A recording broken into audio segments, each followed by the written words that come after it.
Hare Ram,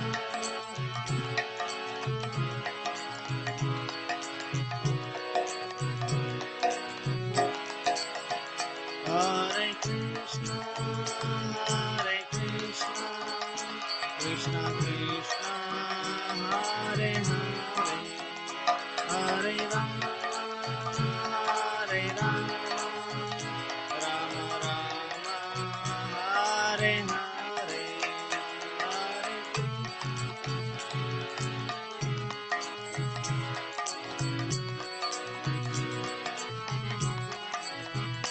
Hare Ram, Hare Ram.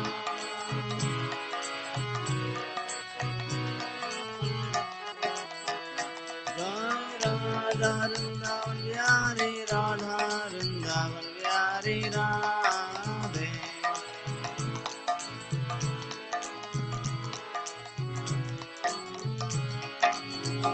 Jai Radha Madan Mohan Radha Madan Mohan Radhe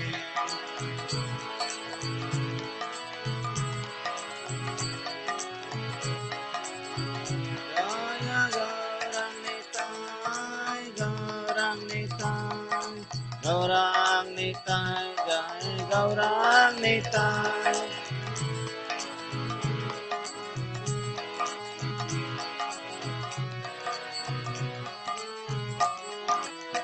Jaya Jai Prabhupada Prabhupada Prabhupada Prabhupada Jaya Jaya Prabhupada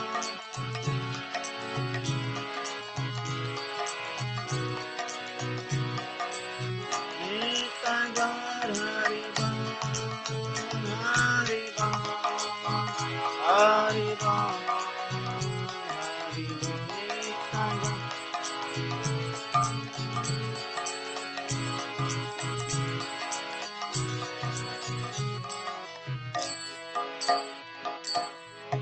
गौर प्रेमानंदी हरिनाम संकीर्तन की जाय श्रील प्रभुपाद की जाय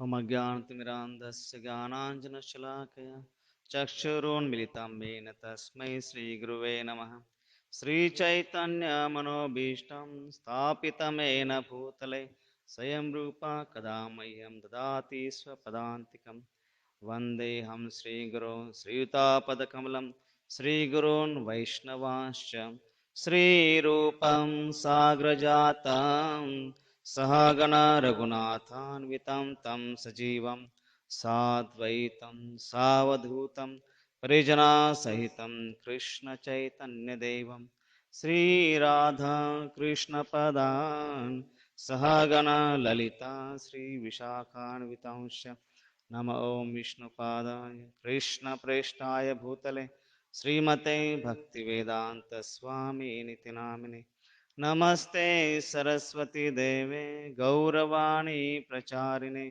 निर्विशेष शून्यवादी पाश्चात्यदेशतारिणे हे कृष्ण करुणा सिंधु दीनबंधु जगतपते गोपेश गोपिका कांत राधा कांत नमस्तुते तप्त कांचन गौरांगी राधे वृंदावनेश्वरी वृषभानुसुते देवी प्रणमामि हरिप्रिये वाञ्छाकल्पतरुभ्यश्च कृपा सिन्धुभ्यैव च पतितानां पावनेभ्यो वैष्णवेभ्यो नमो नमः जय श्री कृष्ण चैतन्य प्रभो नित्यानंद श्री अद्वैत गदाधर शिवासदि गौरभक्तवृंद हरे कृष्णा कृष्णा कृष्णा हरे हरे हरे राम राम राम हरे हरे।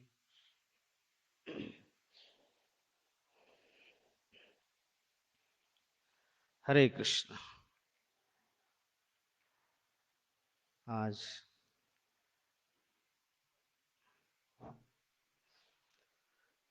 यहाँ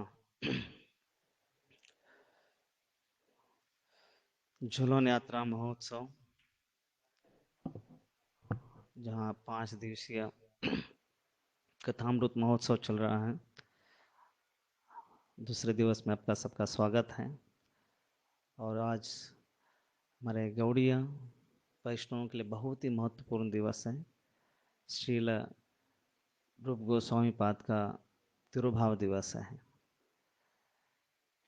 क्योंकि अपने जो संप्रदाय है गौड़ी इसे रूपानुग कहते हैं। मतलब इस संप्रदाय में जो भी आते हैं सब रूप अनुग है, रूप गोस्वामी के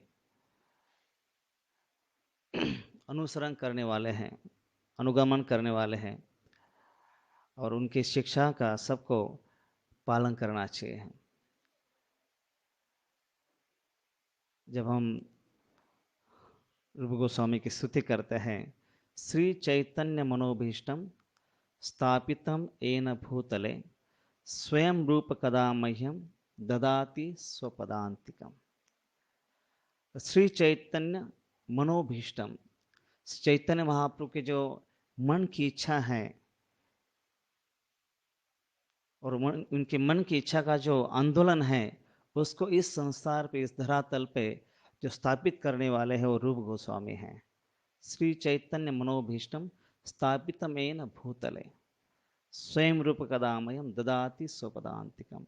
ऐसे श्री रूप गोस्वामी के चरणों में हम वंदन करते हैं, उनसे प्रार्थना करते हैं कि आप हमें आपके चरणों में आश्रय दीजिए। तो श्री रूप गोस्वामी पूर्व बंगाल में ब्राह्मण कुल में उनका जन्म हुआ 1489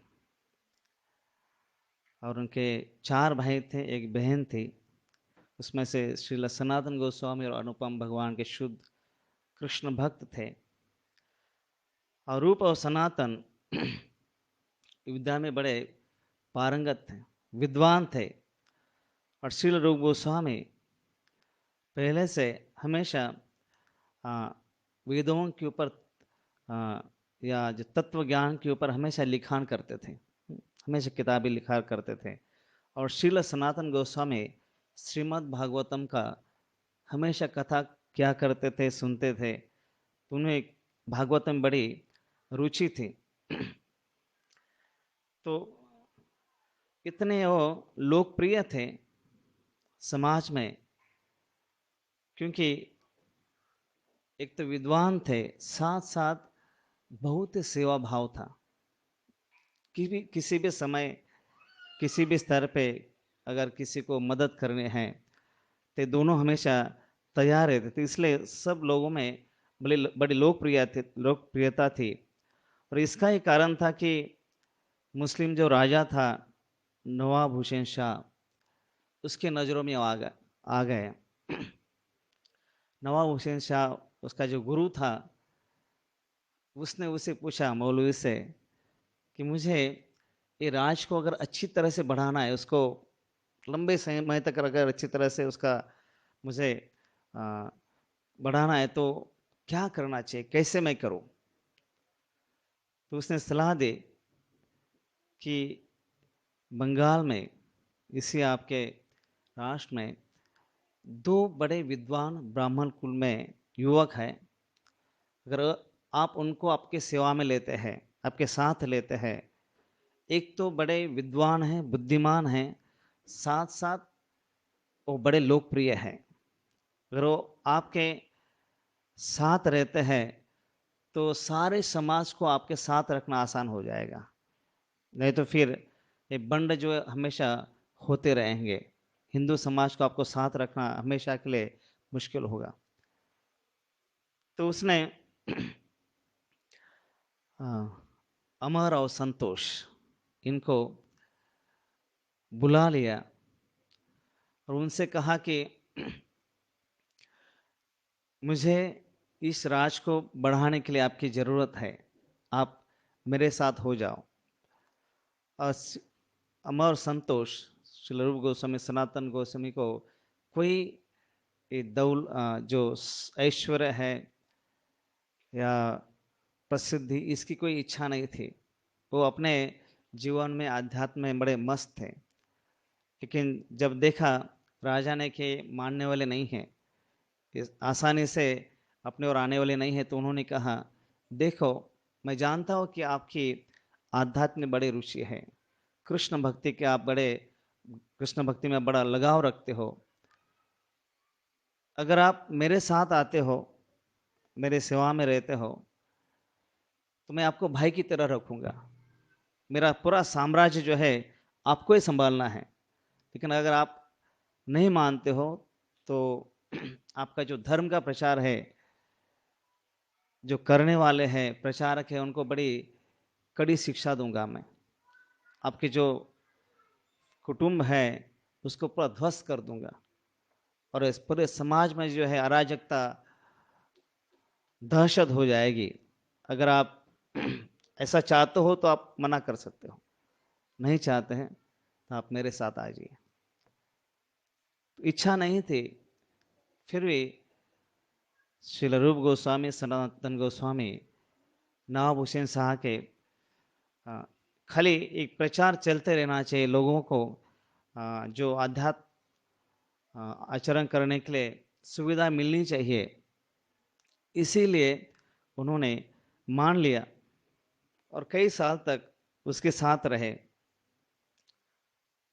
अमर फिर वो साकर मलिक हो गए, संतोष दबीर खास हो गए।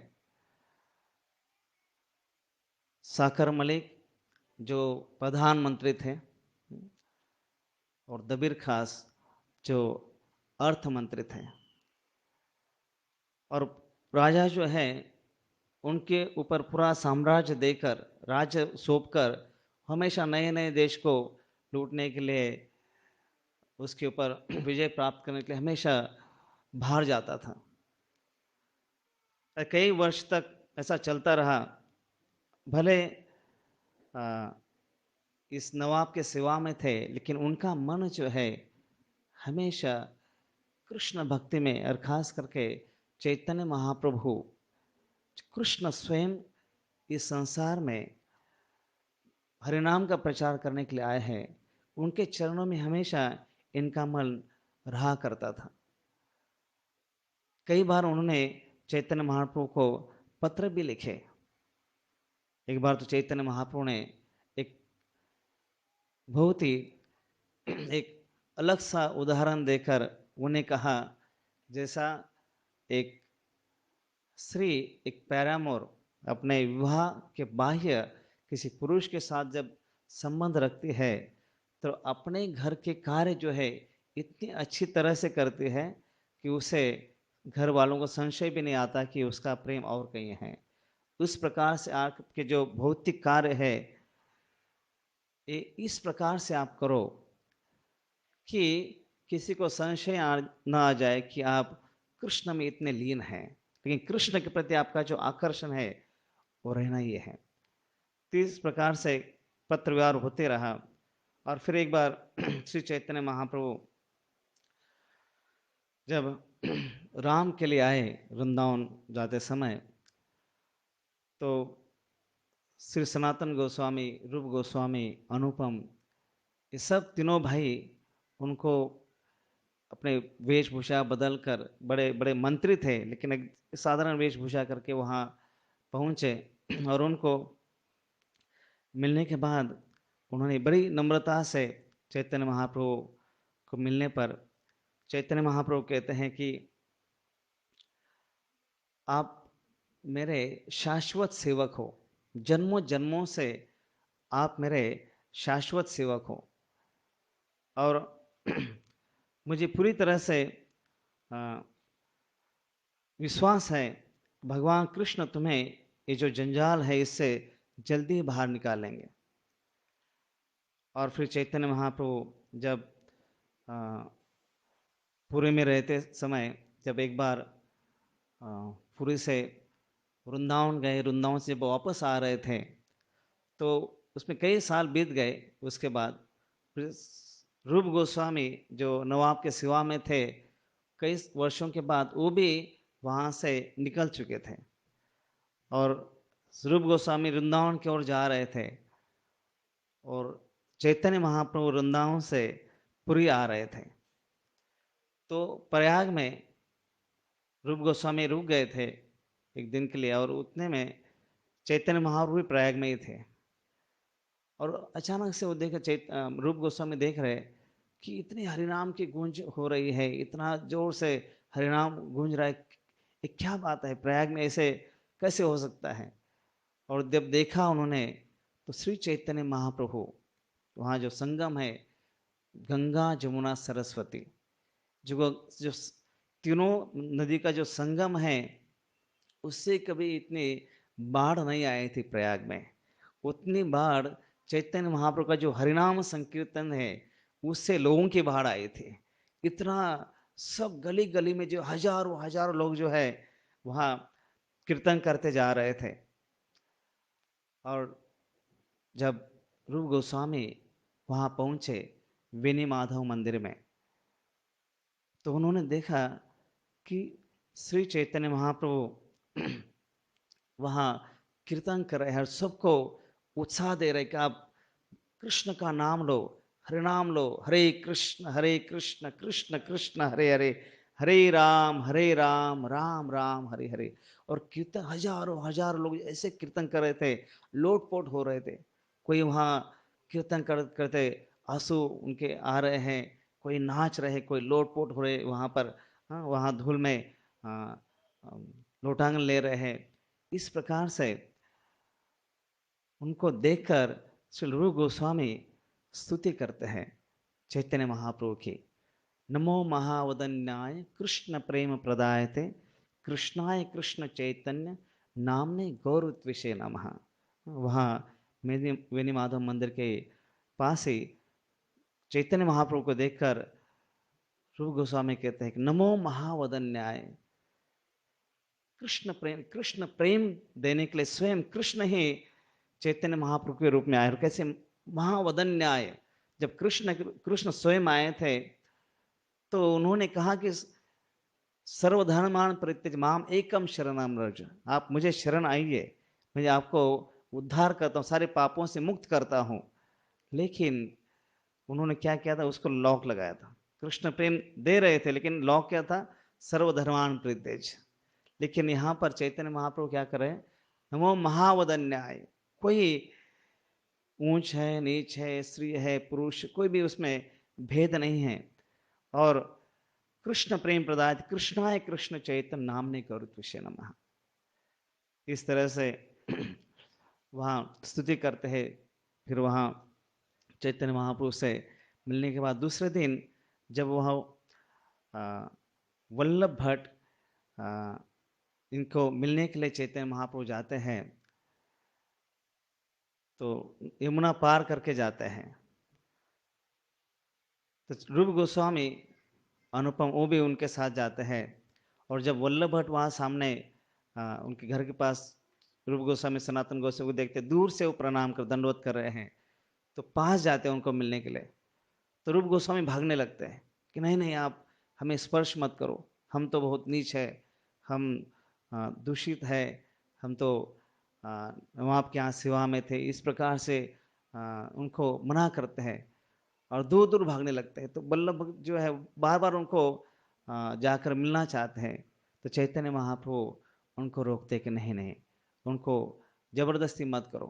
उनको वो चाहते हैं कि इसी तरह से वो अपने आप को प्रस्तुत करे। लेकिन वल्लभ भट्ट कहते हैं कि ये कैसे हो सकता है, ये तो सदैव हरिनाम करते रहते हैं, महामंत्र का जप करते रहते हैं, और जब हमेशा कोई महामंत्र का जप करते रहता है तो वो ब्राह्मण से भी शुद्ध है, पवित्र है।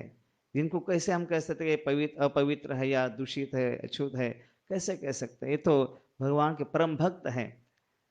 तो लेकिन रूप गोस्वामी की नम्रता देखकर चैतन्य महाप्रभु बड़े प्रसन्न होते हैं। हाँ, और फिर रूप गोस्वामी को चैतन्य महाप्रभु प्रयाग में दशाश्वमेध घाट यहाँ 10 दिन के लिए उपदेश देते हैं। अलग अलग शास्त्रों का पूरी तरह से ज्ञान देते हैं। कृष्णदास कविराज गोस्वामी चैतन्य चरणदास में कहते हैं कि चैतन्य महाप्रभु श्री रूप गोस्वामी के हृदय में प्रवेश करके उनका सारे शास्त्रों का सिद्धांत का सार जो है उनके हृदय में प्रकट करते हैं। तेने ब्रह्म हृदय आदि कवि मुह्यंति सूर्य, जैसे ब्रह्मा जी के हृदय में ज्ञान प्रकट करते हैं कृष्ण, वैसे यहाँ कृष्णदास कविराज गोस्वामी कहते हैं कि उनके हृदय में प्रवेश करके चैतन्य महाप्रभु सारा सिद्धांतों का सार, शास्त्रों का सार जो है हृदय में प्रकट करते हैं और उन्हें आज्ञा देते हैं कि आप वृंदावन जाइए। और उनसे कहते हैं कि रजे यही रस शास्त्र करिय निरूपण, लुप्त तीर्थ सबतः करिय प्रचारण। क्या आप वृंदावन जाओ और वहाँ जो दिव्य शास्त्र है उसका प्रचार करो, उसका लिखान करो, और जो लुप्त जो लीला स्थली है उसका भी पुनर्निर्माण करो, और भगवान कृष्ण के सेवा की स्थापना करो। कैसे सेवा करना चाहिए है, उसका स्टैंडर्ड्स क्या होना चाहिए, उसकी स्थापना करो। तो यहाँ जब श्री रूप गोस्वामी वृंदावन पहुंचते हैं, उसके बाद मैं बहुत फास्ट फॉरवर्ड ले रहा हूँ क्योंकि जब मैं पढ़ रहा था महाराज का वृंदावन यात्रा का, रूप गोस्वामी के जो चर्चा किए है, इतना महाराज जब वर्णन करते हैं, इतना विस्तार में, इतना प्रेम पूर्ण है, मैं सोचा इसके ऊपर कितने दिन तक तो सेमिनार चलने चाहिए, हमें गौराम प्रभु से सुनना चाहिए तो लेकिन झूलन यात्रा का भी बोलना है, तो रूप गोस्वामी बारे में बोलना है, तो मैं सोचा थोड़ा थोड़ा फास्ट फॉरवर्ड कर लेता हूँ क्योंकि महाराज स्वयं कहते हैं कि श्री रूप गोस्वामी ये भगवत धाम से आए हैं, गोलोक से आए हैं। जो सखी है उनके साथ जो मंजरी है ये रूप मंजरी है। जो गोलोक धाम से आए हैं उनके बारे में हम क्या चर्चा कर सकते हैं, हमारी क्या पात्रता है। जैसे हमारे दामोदर प्रभु सुबह सुंदर श्लोक वर्णन कर रहे थे, मुझे बहुत अच्छा लगा वो। मूर्ख नीच शुद्र मुहि विषय लालस, वैष्णव आज्ञा बले करे एते का साहस। तो मैंने खास कर श्लोक लिख लिया कि मुझे बोला कि आज शाम को बोलना है, ये बहुत जरूरी है कि ये भाव कि मूर्ख नीचे शूद्र, हम तो अभी इस एक विषय लालसा में अभी भी काम क्रोध लोभ इसमें अभी तक हम लोग जकड़े हुए हैं। लेकिन जब ये आसन के ऊपर बैठते हैं तो खाली सबको दिखना चाहिए इसलिए आसन ऊपर रखते थोड़ा इसलिए मुझे तो लगता है। लेकिन वैष्णव आज्ञा बले, जब वैष्णव की आज्ञा आती है तो एक बल आता है उससे, और उसके वो बल के स्तर पे हम लोग कुछ दो शब्द बोल सकते हैं। प्रवचन, जब भी मैं बोलता एटलीस्ट मैं तो कई सारे भक्तों का प्रवचन सुनता, प्रवचन जो उन्होंने बोला उसको रिपीट करना है तो यहाँ वृंदावन में सनातन गोस्वामी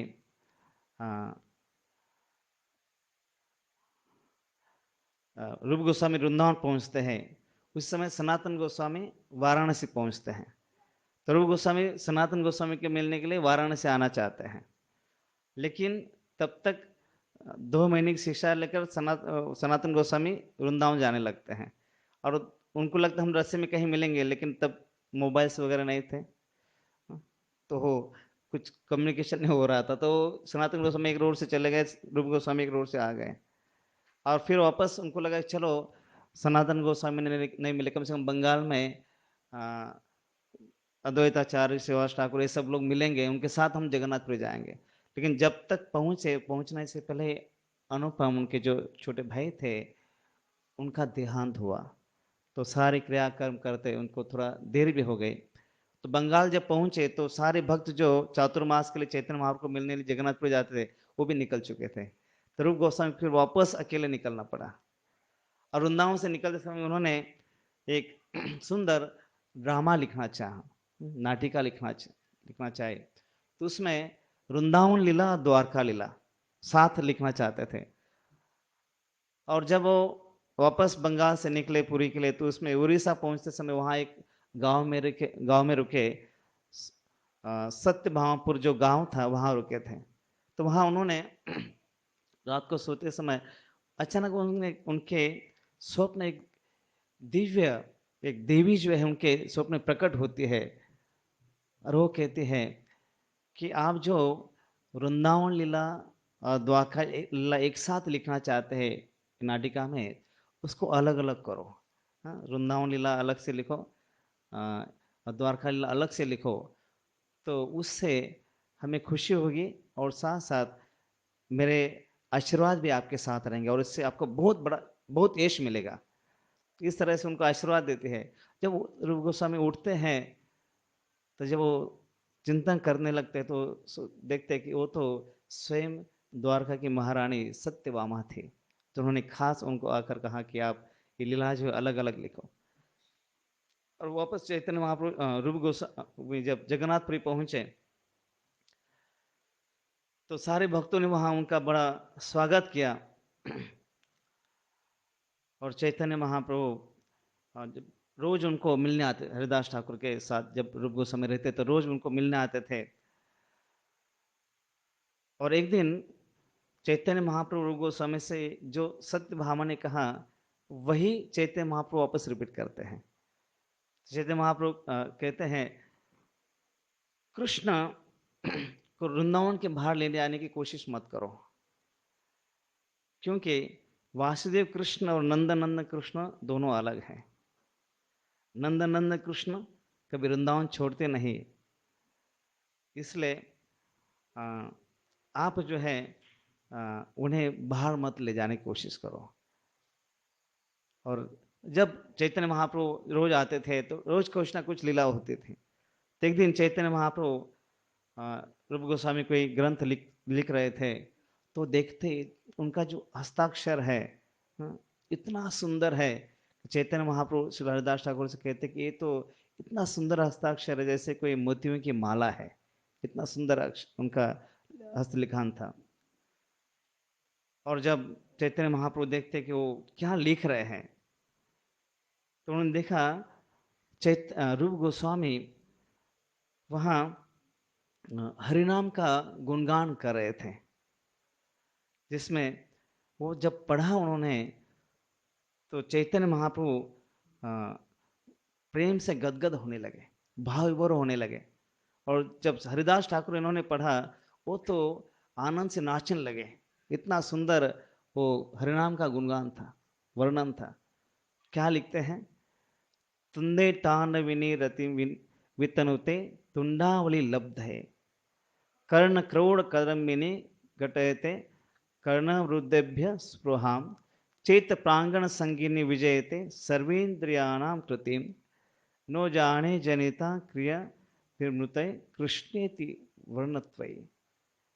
क्यों लिखते हैं कि कृष्ण ये जो अक्षर है, तो अक्षर है इसमें इतना अमृत है कि जब मैं उनको मुख से वर्णन करता हूँ, बोलता हूँ, तो ऐसा लगता है कि लाखों लाखों मुख मेरे पास होने चाहिए तभी उसका स्वाद मैं ले पाऊँ। इतना स्वादिष्ट है, इसकी महिमा ने हम लोग पूरी कर सकते। और जब वो कान में जाता है हरिनाम, कृष्ण जब कान में प्रवेश करते हैं तो कर्ण क्रोड़ कदम्बिनी, इतने करोड़ करोड़ कर्ण होने चाहिए, कान होने चाहिए सुनने के लिए, तभी वो कृष्ण नाम का हम आस्वाद ले सकते हैं। और फिर जब वो कर्ण से हृदय में प्रवेश करता है ये कृष्ण नाम, तो जो हृदय में प्रवेश करने से ये पूरी तरह से मन और इंद्रियों को जीत लेता है, हृदय में नृत्य करने लगता है। इस तरह से तो बहुत ही चैतन्य महाप्रभु उनको देखकर, ये लिखान देखकर बड़े प्रसन्न हो गए। इस तरह से कई सारी लीला जो हम श्रील रूप गोस्वामी के बारे में सुन सकते हैं, चर्चा कर सकते हैं। और आज श्री रूप गोस्वामी का तिरुभाव दिन है, तो हम उनसे रूपानुगा कहते हैं। तो हमें उनसे हम प्रार्थना कर सकते हैं कि उन्होंने जो दिए गए उपदेश है हम किस तरह से उसको पालन कर सकें और उसको अपने जीवन में उतार कर जो शिल प्रभुपाद का आंदोलन है उसे उसमें सेवा करने के लिए हम शक्ति प्राप्त कर सकते हैं। शिल प्रभुपाद जब अंतर्राष्ट्रीय स्तर पर जब पाश्चात्य देश में प्रचार करने के लिए जब जाना था तो राधा दामोदर मंदिर में वृंदावन में श्री रूप गोस्वामी की जो समाधि मंदिर है उसे देखते देखते जो है भागवत की कमेंट्री लिखा करते थे। श्रील प्रभुपाद के वहाँ वो रूप गोस्वामी की जो समाधि है उसको देखकर मुझे प्रोत्साहन प्रेरणा मिलती थी। तो हमें बहुत ही हमारा भाग्य है कि हम ऐसे संप्रदाय में हैं कि जहाँ जो सखी मंजरी जो है हमारे आचार्य है। तो आज हम यहाँ झूलन यात्रा के लिए भी यहाँ आए हैं। तो भगवान की जो लीला होती है झूलन लीला है, और जब भगवान इस संसार में आते हैं तो मुख्य उद्देश्य उनका वही होता है कि भक्तों के साथ आदान प्रदान करना। क्योंकि भगवद्गीता में जब भगवान कहते हैं कि यदा यदा धर्मस्य, धर्म की स्थापना करनी है, या परित्राणाय साधनाम विनाशाय दुष्कृताम, ये सारे कार्य जो है भगवान और किससे करा सकते हैं। परित्राणाय साधुना, भक्तों का उद्धार करने के लिए भगवान का जो हरिनाम जो है लीला है, हम देखते हैं कि कितने सारे भक्तों का उद्धार हरिनाम से हुआ। प्रहलाद महाराज, ध्रुव महाराज, अम्बरीश महाराज, द्रौपदी, नाम लेकर उन्होंने उद्धार किया अपना।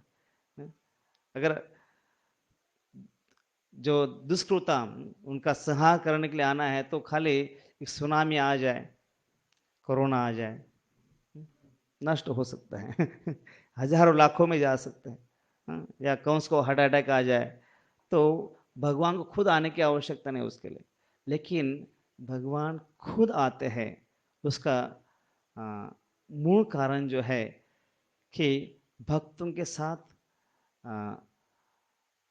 आदान प्रदान, प्रेम का आदान प्रदान करने के लिए अनुग्रह है भक्ता नाम, भक्तों के पर अनुग्रह करने के लिए, कृपा देने के लिए भगवान आते हैं। तो जब भगवान लीला करते हैं, एक तो जो निष्ठा से भगवान की सेवा कर रहे हैं उनके साथ आदान प्रदान करते हैं, और जिनकी श्रद्धा नहीं है उनको लीला द्वारा इन किन प्रकार आकर्षित करते हैं। तो इस तरह से जे लीला और जीव, भगवान जब कार्य करते वो लीला होती है, और जब जीव कार्य करता है तो कर्म बंधन होता है। कभी जीव को भी लगता है कि ये भी मेरी लीला है। जब जीव कुछ करता है इस संसार में तो लोग टाइम पास करते हैं, और भगवान करते तो पास टाइम होता है तो क्योंकि जीव जो है अपनी अपूर्ण इच्छा पूर्ति के लिए कार्य करता है, उसे कर्म कहते हैं। कोई अतृप्त इच्छा है उसको पूरी करने के लिए कर्म करता है। इस तरह से कई बार वो कर्म करते रहता है, कई जन्मों तक कर्म करते रहता है। उसमें क्या कर्म बंधन निर्माण होता है। तो उसका जीव का एक कर्म बंधन होता है, कर्म होता है। लेकिन जब भगवान जो है, जीव क्यों करता है? क्योंकि अतृप्त इच्छा है। लेकिन भगवान क्या है? आत्माराम है, आत्म काम है। उनको कोई अतृप्त इच्छा नहीं है। और जब इच्छा होती भी है, भगवान की इतनी शक्ति है, शक्तियां हैं कि भगवान इच्छा करते ही सारी इच्छा कार्य कर देती है। हम जब इच्छा करते हैं तो जीव को खुद इच्छा पूरी करने के लिए जाना पड़ता है, उसको कुछ निर्माण करना पड़ता है। लेकिन भगवान इच्छा करते हैं, तुरंत इनकी शक्तियां इच्छा पूरी कर देती है। तो उनको कोई कार्य करने की आवश्यकता नहीं है।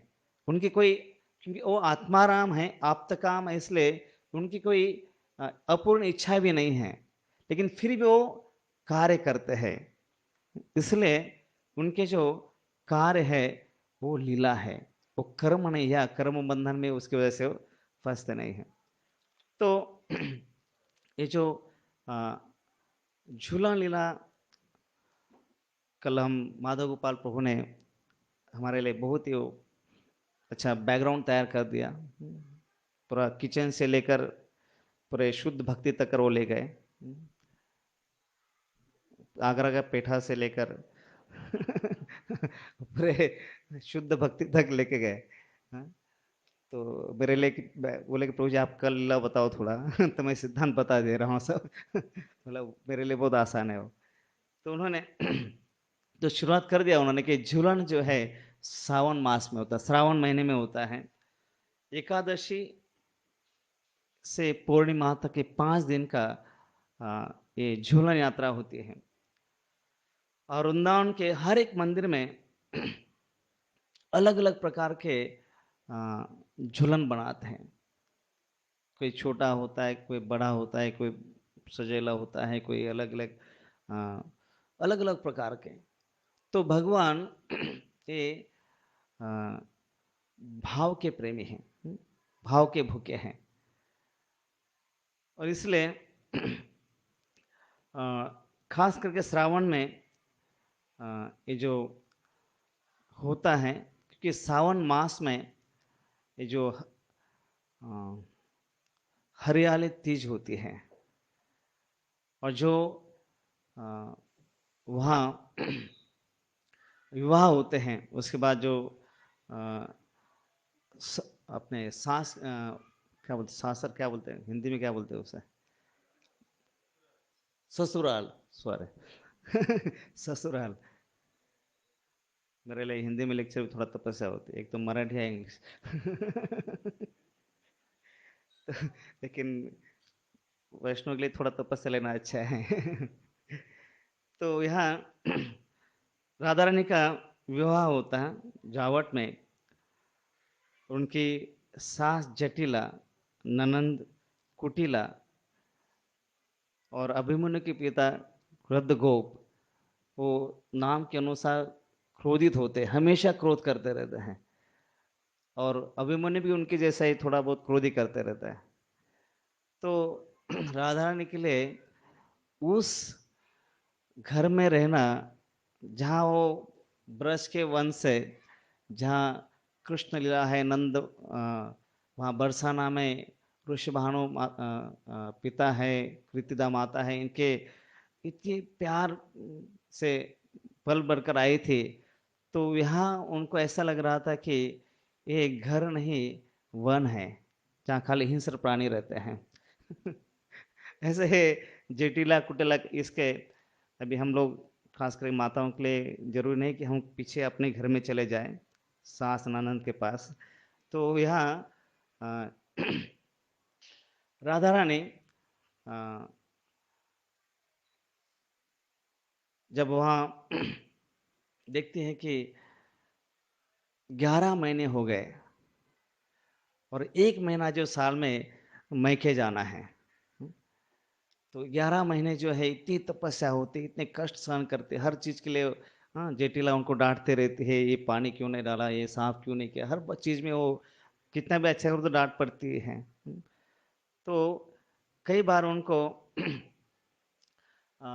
दुख होता है और वो सोचते हैं कि मैं कहाँ पर आ गए। हाँ, एक तो कृष्ण का दर्शन नहीं होता है, यहाँ ऋषभ भानु महाराज का दर्शन नहीं हो रहा है, जो अनंग गोपी है, अनंग मंजरी उनकी छोटी बहन है, उसका दर्शन नहीं होता है, श्रीदामा उसके बड़ी बहन उसका दर्शन नहीं होता। बड़े दुख में वो रोती रहते थे राधा रानी। और फिर अपनी जो सखियां जो है, रंग देवी, सुदेवी, इंदुलेखा, चंपकलाल, इनको भी बहुत मिस करते थे। क्या है, हाँ, ये सब लोग कोई मिलते नहीं हैं। तो इस प्रकार से उनकी आंखों से आंसू बहते रहते थे और इतना आंसू बहते थे, इतने रोते थे कि तालाब जम जाता था। हाँ, तालाब भर जाता था। और लेकिन वो विरह का ताप इतना होता था कि विरह के ताप से वो तालाब तुरंत सूख जाता था। हाँ, इतना वो वृंदावन का जो तापमान है वो भी बढ़ जाता था। राधा रानी का इतना ताप बढ़ जाता है, विरह का ताप। ये सारे ऋषभानु महाराज, कृत्यदा देवी, भगवान कृष्ण के लिए इतना विरह होता था उनके मन में, इतने ताप से पूरा बाहर का भी तापमान जो है बढ़ जाता था। तो इस तरह से, लेकिन उनके तापमान जो बाष्प पानी जो है वो बाष्प हो जाता था। जो मेघ है वो भी, उनको भी दुख होता था कि राधा ने इतनी रो रही है, इतना उसे दुख हो रहा है। वो भी अश्रु जो है उनके भी आंखों से आंसू आने लगते थे। वही जो है फिर वर्षा ऋतु शुरू हो जाते थे। तो वहाँ श्रावण में वर्षा ऋतु शुरू हो जाती है। और फिर वर्षा ऋतु में तृतीया के उसमें जो समय हरियाली तीज आती है। और हरियाली तीज में खास विशेष एक चीज़ वहाँ होती है कि जितने वहाँ पर विवाहित होकर गए हैं अपने ससुराल, सारे उनके जो मायके वाले जो उनको लेने के लिए आ जाते हैं। तो बड़े सारी जो स्त्रियां हैं, खासकर नवविवाहिता जो है, जो शादी करके वहाँ गई है, वो बड़े खुशी में रहते हैं कि अभी कोई तो आएगा मुझे लेने के लिए। लेकिन राधा रानी देखती है हरियाली तीज गए, कोई आया नहीं। बाजू के गांव से ललिता के लिए आए, विशा के लिए आए, इंदु लेखा के लिए, सब सब जो सखिया जो आजू बाजू के गांव में दी गए थे। तो सब लोग के भाई आए हैं, सबको ले जा रहे हैं, लेकिन मुझे, मेरे लिए अभी तक श्रीदामा क्यों नहीं आए हैं। तो बड़े दुख से वो रो रही हैं। और ऐसा आ, देखते हैं, बाहर जाकर देखते हैं कि अभी श्रीदामा आएगा, अभी आएगा। लेकिन श्रीदामा अभी तक पहुंचा नहीं है। और अचानक एक दिन, पूर्णिमा का दिन था, उस दिन वो देखती है कि बाहर जाकर देखते कि श्रीदामा आया है। हम्म, ऐसे सुंदर बैलगाड़ी है, उसमें श्रीदामा, खास करके जो बैल है उसके पर झूल लगे हैं, उसके जो खुर है उसमें चांदी के खुर लगे हैं, जो उनके सींग है उसमें सोने की छिम्पी लगी है। इस तरह सुंदर ऐसा बैलों को सजा कर, अभी भी कुछ बड़े बड़े जो वहाँ रईस लोग हैं, उनके घर में ऐसे गाड़ी होती है, बैलगाड़ी होती है, जो खास करके लड़कियों का अपने मैके वापस लेने आने के लिए वो गाड़ी यूज करते हैं। तो इस प्रकार से वो वहाँ सुदामा को देखकर, जैसे राधा रानी ने देखा सुदामा को, तुरंत जाकर उसको गले पड़ गए और रोने लगी। इतनी देर क्यों दी? सारी सखिया जो है चली गई, और कितने दिन आपने लगा दिए, क्यों इतनी देर कर दी? तो सुदामा कहते रहे, अगर मैं अ, तुरंत आता और कुछ ले नहीं आता साथ में, तो ये जटिल आपको छोड़ती नहीं। हाँ, क्योंकि वो जेटिला के लिए बहुत सारे उपहार मैं लेने के लिए रुक गया था। अगर उपहार नहीं ले आता, भेंट नहीं ले आता, तो छोड़ते नहीं आपको, इसलिए भेंट जुगाड़ करने के लिए थोड़ा रुकना पड़ा मुझे। तो श्री रामा जेटिला को कहते कि मैं राधा रानी को लेने के लिए आ गया हूँ। बोलते ऐसे कैसे ले जा सकते हो, अरे इतने सारे काम पड़े हैं, आप नहीं ले जा सकते। तो सुदामा कहते कि देखो, आप कितने सारे उपहार आपके लिए लेके आ गया हूँ, हजारों गाय ले आया हूँ, इतने सारे नौकर चाकर सब लेकर लेकर आया हूँ, और इतने सारे वस्त्र है, अलग अलग अलंकार लेकर आया हूँ। तो वो सब देखकर जो, हाँ ठीक है, ये बाजू के रूम में रख दो, हाँ राधा ने आप जाओ, जा सकते, कोई प्रॉब्लम नहीं। इस तरह से उनको भेज देती है। तो राधा रानी बहुत प्रसन्न हो जाती है। और राधा रानी जैसे रथ में बैठते हैं, बैलगाड़ी में, उनके साथ उनकी जो 6 सखिया जो है, खास करके वो 6 सखिया भी बैठ जाती हैं। वही 6 सखिया हैं जो हमारे षड गोस्वामी हैं। सारे सखियों के लिए अलग अलग रथ है, वो अपने अपने रथ में चले जाते हैं। ये जो सखिया जो उनके साथ दासियां हैं, वो दासियां जो है हमेशा राधा रानी के साथ ही हो जाती है, राधा रानी के साथ ही हमेशा रहती है। और वही जो दासियां जो है हमारे षड गोस्वामी हैं। तो इस प्रकार से राधा रानी वहां जाती है और इतने खुश हो जाती है, प्रसन्न हो जाती है। बरसाना में पहुंचते ही तुरंत कृतदा माता को मिलती है, गले लगती है, रोने लगती है, और आंसू निकलते हैं, दोनों आंखों से आंसू निकलते हैं। लेकिन एक दुख के आंसू है और एक सुख के आंसू है। सुख के आंसू क्यों है? क्योंकि अभी मैं यहाँ पर आई हूँ, बरसाना में हूँ, अभी तो सखियों से मिलूंगी, माता पिता के घर होंगे, और 1 महीने के लिए जो है आनंद ही आनंद होगा, सुख ही सुख होगा। और दुख के आंसू क्यों हैं? क्योंकि 1 महीने के बाद वापस जावड़ जाना पड़ेगा जटिला जटिला के पास। तो वापस वो खाली वो जो भाव है वो खाली वो विचार ही उनको इतना दुख देता है राधा रानी को। और फिर वहाँ वन में तो वहाँ बरसाने में राधा रानी के लिए कोई रोक टोक नहीं है। वहां तो कोई शंका नहीं। वहां जटिला कुटिला तो हर चीज के लिए शंका लेते। खिड़की में भी देखा तो क्या कोई आया क्या वहां पे। हाँ, तो हमेशा डांटते रहते हैं। लेकिन यहाँ तो कोई शंका नहीं है, या कोई वन में जाने के लिए रोकने वाला नहीं है। माता कीर्तिदा से कहते हैं कि क्या वन में जाऊं। हाँ हाँ जाओ जाओ, अपनी सखी आई होगी। जैसे राधा रानी भागती है और चले जाते हैं। और वहाँ वृंदा देवी ने इतनी सुंदर व्यवस्था की है कि राधा रानी अभी आई है। 11 महीने के बाद राधा रानी अब अभी बरसाना में है। इतना उसको आनंद देना है। तो सारे 12 वनों में उसको वृंदा देवी क्या करते हैं, झूले सजा कर रखते हैं। 12 वन जहां पर भी राधा रानी की जाने की इच्छा है वहां जाकर वो झूला का आनंद ले सकते हैं। और झूले जो है हमेशा कदम के वृक्ष के ऊपर बांधते हैं, तमाल वृक्ष पे नहीं। तमाल वृक्ष पे अगर झूला बांधो तो तुरंत गिर जाएगा। टूट जाएगा। कि राधा रानी जो है ये प्रेम स्वरूप है, और कदम्ब जो है राधा रानी का स्वरूप है, प्रतिनिधित्व करता है। इसलिए जो प्रेम स्वरूप की जो शक्ति है वो झूला को तोड़ सकते हैं।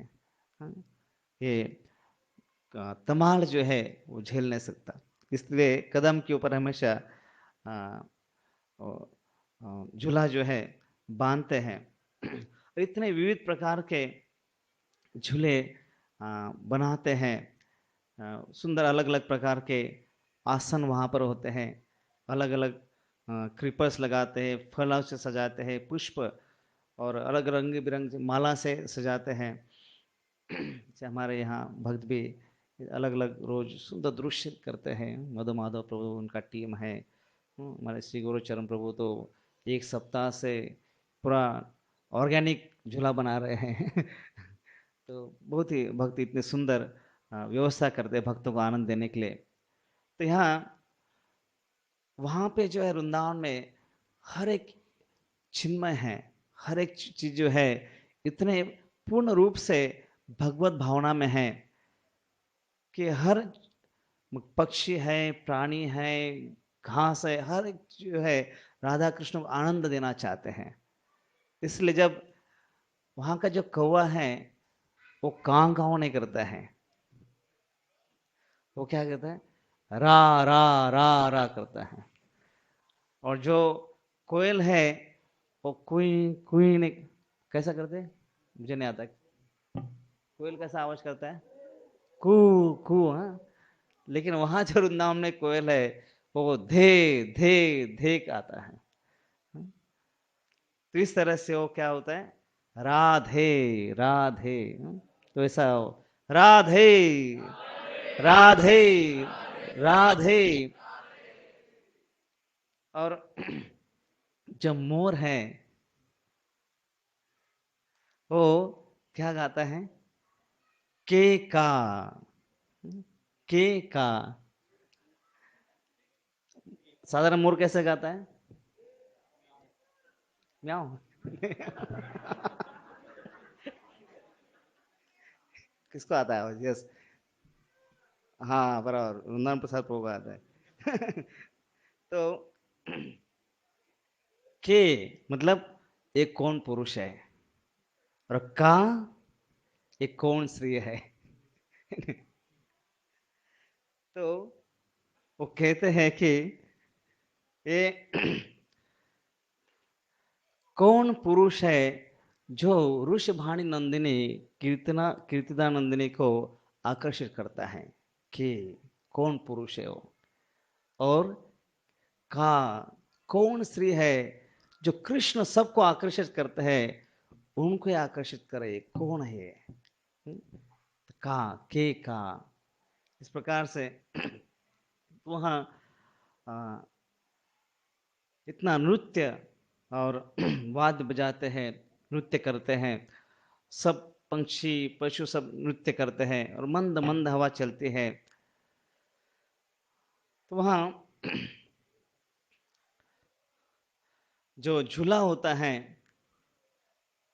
उसका एक विशेषता होती है। घर में भी अगर झूला हो, आप कभी और बैठो झूले पे, उसकी विशेषता क्या होती है? कभी बैठे हैं कोई झूले पे? क्या होता है? टेंशन दूर होता है। देखो, आदमी अगर कभी बड़े बड़े बंगले बनते हैं तो वो खास करके झूला रखते हैं। टेंशन आ जाके आने के बाद वो जाके उधर बैठ जाते हैं। हमेशा नहीं, लेकिन कभी कभी प्रेम से भी बैठते हैं, वो बात अलग है। लेकिन कभी आदमी अगर झूले पे बैठ जाए और जब थोड़ा झूलने लगता है तो जो अगर तनाव है वो शांत होता है। मैंने ट्राई किया नहीं है। जो सुना हो बोल रहा हूँ। ये सब आपको अनुभव करने के लिए बोल रहा हूँ। तो मैं पहले बोल दिया मैं प्रवचन कर रहा हूँ। हाँ? तो तो यहाँ वृंदा देवी सोचती है कि राधा रानी 11 महीने इतना ससुराल से इतनी त्रस्त होकर आई है, इतना दुख झेल कर आई है, अभी उसको इतना हम झुलाएंगे, हाँ, इतना अलग अलग प्रकार से झूला बनाएंगे और इतना उसको झुलाकर इतना आनंद देंगे कि वो ससुराल भूल जाएगी। ससुराल का जो भी वो टेंशन लेकर आई थी, वो दुख लेकर आए थे, वो पूरा दुख भूल जाएगी, इतना उसको झूला देकर आनंद देंगे। इस प्रकार से अ, जो उत्सव है ब्रजवासियों के लिए बड़ा सुखकारक आनंददायक है। क्यों? ये उत्सव का विशेष महत्व है राधा रानी को सुख देना, क्योंकि वो वहाँ जावर से इतना दुख भोग कर आई है, तो उसको आनंद देना ये सबका उद्देश्य है। खुशी देने के लिए उत्सव मनाते हैं। तो कभी जब जब झूलने लगता है, कभी कृष्ण झूला पर बैठते हैं और राधा रानी झूला देती है। और कभी राधा रानी बैठते हैं, कृष्ण उसको झूला देते हैं। और कभी कभी दोनों बैठते हैं और सखिया जो है उनको झुला देते हैं। और कभी कभी सखिया बैठती है, फिर आगे राधा रानी रहते हैं, पीछे कृष्ण रहते हैं, कृष्ण धक्का मारते फिर आगे से राधा रानी। इस प्रकार से अलग अलग जो वहाँ पर झूले पे बैठते हैं और उसका आनंद लेते हैं। और कभी कभी अब झूला देते समय राधा रानी के जो वस्त्र है वो भी हवा में उड़ने लगते हैं और उनकी मोती की जो माला है वो भी उड़ने लगते हैं। और कभी कभी माला जो है किसी के हाथ में अटकती है, वस्त्र में अटकती है, तो सारी माला जो है मोती जो है नीचे गिर जाते हैं और सारी सखिया जो है मोती को उठाते हैं और कहते हैं हाँ ये राधा रानी का प्रसाद है। तो अपने अपने जेब में डालकर उसको आनंद से संभाल कर रखते हैं। और फिर उसमें भोग आते हैं, अलग अलग पेय लाकर उनको पिलाते हैं, फिर प्रसाद लाकर खिलाते हैं। और फिर अंतिम जो पाड़ा होता है वो बड़ा विशेष होता है। क्या होता है उसमें? युद्ध, प्रेम युद्ध होता है। और प्रेम युद्ध में क्या होता है? युद्ध में क्या होता है? बॉम्ब और बंदूक। तो उनके पास भी बॉम्ब और बंदूक होता है। बॉम्ब जो सखियां होते हैं उनके कमर में जो है वो अलग अलग कलर्स के बॉस अलग अलग वस्त्र में वो बांध कर रखते हैं। तो फिर वो क्या करते हैं, दूर जाकर जो है राधा कृष्ण के ऊपर वो फेंकते हैं, कलर्स के जो बॉल्स है वो फेंकते हैं, कलर्स फेंकते हैं। उसमें क्या होता है, लेकिन जो दासिया जो मंजरी है वो क्या करते हैं, बीच में उड़ी मारते हैं, जंप लगाते हैं और वो उससे राधा कृष्ण के ऊपर कलर नहीं गिरना चाहिए, इसलिए वो सारा कलर जो अपने ऊपर लेते हैं, अपने ऊपर पूरा घाव ले लेते हैं। फिर इस प्रकार से और राधा रानी जो देखती है कि अरे उसने कलर को बचा लिया अपने पे आने से, तो तुरंत ताली पे वाह वाह, शाबाश शाबाश, बहुत अच्छा काम किया। और उसको उत्साह उत्साह देती है। फिर बाद में जो मंजरी जो कभी कभी उसका अगर छू जाता है थोड़ा सा जंप, तो क्या होता है वो लगकर वो कृष्ण के ऊपर जाता है। वो जो कलर जो पूरा कृष्ण, और कृष्ण का चेहरा जो पूरा कलर से भर जाता है, तो सारी सखिया राधा रानी एकदम हंसने लगते हैं और वहां पर हंसी मजाक जो शुरू हो जाता है।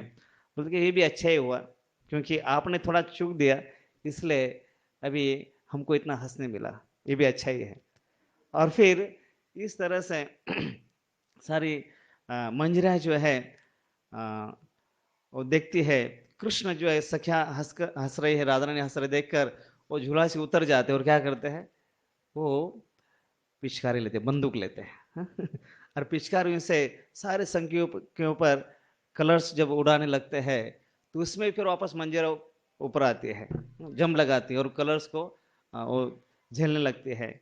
और इस तरह से वो जितना सबसे ज्यादा जो घायल हो जाते हैं, कलर जो ज्यादा ज्यादा अपने पे लेते हैं उसको परमवीर चक्र दिया जाता है उनको बख्शिश देते हैं, खास करके राधा रानी की विशेष कृपा जो है उनको प्राप्त होती है। तो इस तरह से जो वृंदावन में झूलन यात्रा जो है इतना प्रेम पूर्ण, अति पवित्र, अति पवित्र गुप्त ऐसा ये उत्सव जो है वहाँ पर होता है। और ये इसका वर्णन जो है आनंद वृंदावन चप्पू में कवि कर्णपुर सुंदर इसका ये वर्णन करते हैं झूलन यात्रा का। और हम श्रील प्रभुपाद की कृपा से ऐसे लीलाओं का श्रवण कर पाते हैं कि ताकि ये तो हम इस अनर्थ भरे शरीर से अपने भावना से इसको अनुभव तो नहीं कर सकते या इसको समझ नहीं पाएंगे, लेकिन ये जो पवित्र लीलाएं हैं उसको सुनकर हम अपना शुद्धिकरण तो कर सकते हैं। इसलिए लीलाओं को सुनना चाहिए। और ये जो प्रभुपाद का आंदोलन है और वैष्णव की सेवा में हम रहकर जो हमें चांस मिला है यहाँ आकर सेवा करने का, उसका लाभ ले सकते हैं। हरे कृष्ण कृष्ण कृष्ण हरे हरे, हरे राम राम राम हरे हरे। दोपहर को मैं आश्रम में 10 भक्तों से पूछ रहा था तो मुझे इसने बताया कि जब हम हरिनाम करते हैं, हरे कृष्ण कृष्ण कृष्ण हरे हरे, हरे राम राम राम हरे हरे, तब जीवा पर कृष्ण होते हैं और हम जब जप करते हैं तो कृष्ण झूलते हैं। तो झूला जब देते हैं हम, सोना नहीं चाहिए, बराबर ना अगर तो यहाँ पर जब झूलते हैं तो वहाँ वृंदावन में तो झूला जो है आगे पीछे होता है, लेफ्ट राइट भी होता है और गोल भी घूमता है। हम यहाँ नहीं कर सकते, आगे पीछे करना चाहिए। लेकिन जब हम जीवा पे कृष्ण झूलते हैं तो झूलाते समय सोना नहीं चाहिए। तो जागते हुए हमें कृष्ण को झुलाते रहना चाहिए, झुलान करते रहना चाहिए। तो चैतन्य कृपा प्रभु ने बहुत ही सुंदर मुझे दोपहर को बताया था, तो बहुत अच्छा लगा मुझे सुनकर। तो मैं भी कोशिश करूँगा कि अच्छी तरह से जप करें। हरे कृष्ण, बहुत बहुत धन्यवाद। श्री रूप गोस्वामी पाद की झूलन यात्रा।